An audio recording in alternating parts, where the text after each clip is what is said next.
So, many times people do videos and they demonstrate guitars. Hey, here's a new guitar that does this, and here's a guitar that does that, and so on and so forth. Yeah, but they never, they sometimes they do, but a lot of times when they talk about guitars they really love, it's like, oh, I bought this and it's a 1950 something, 1960 something, whatever. And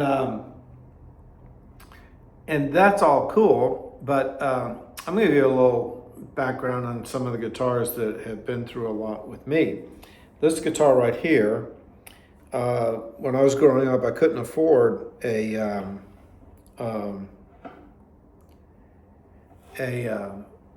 Fender or Gibson or whatever, and so the guitar I had kind of sort of a kind of name. I got a Hagstrom guitar that I played, and when I got to college I was able to convince somebody in a music store to take that guitar and maybe a little bit of money, and I went up to a Gibson Melody Maker.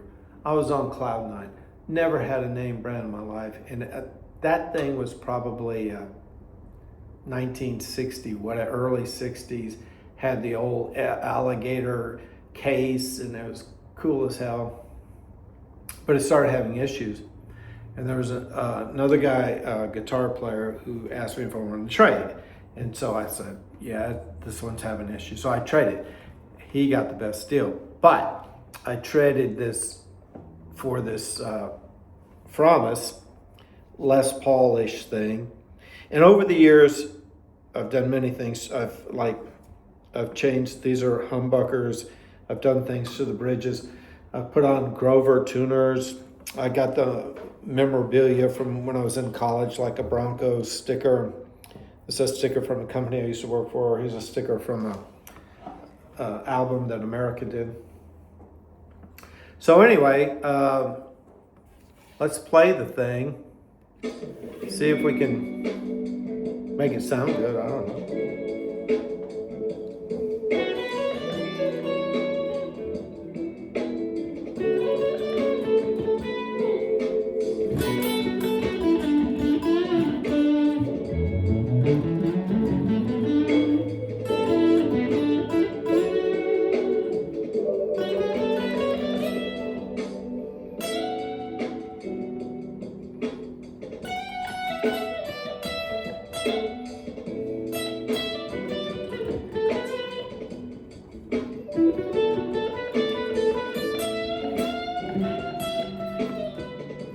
So this guitar I kept through college and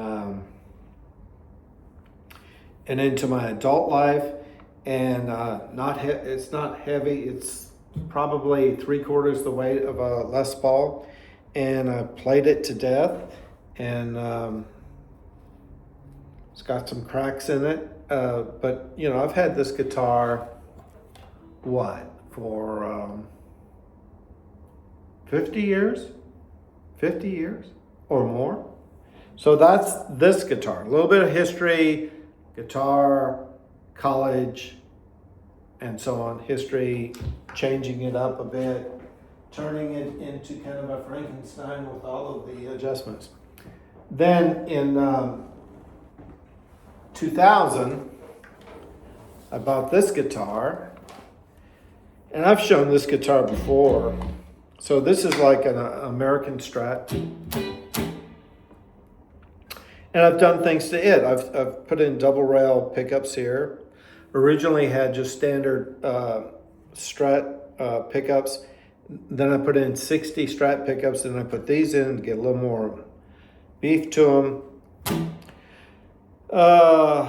Pick guard's new. It's got locking tuners, which are new. So here's the history of this guitar. I bought this in 2000. First of all, let's play something. See if we can make it sound good to this B minor backing track.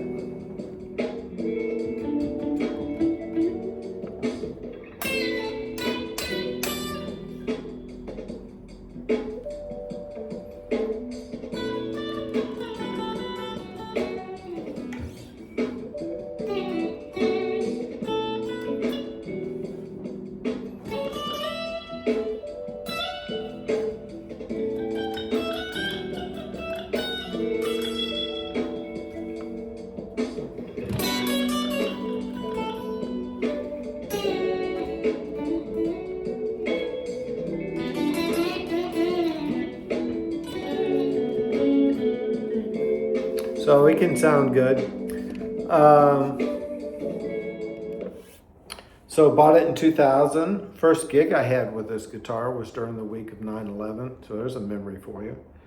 I played it on many times. I just from the sweat, wore a little bit of it off. It's got scrapes all over it. A lot of my DNA's on this guitar. Went through a divorce, and on this guitar, went through, started recording with this guitar. What else? There's been children have had babies, and I've owned this guitar. I mean, this guitar is like part of me. So this guitar is like 26 years of my existence on this rock. And I don't think people talk enough about like the instrument and the life. What did you go through?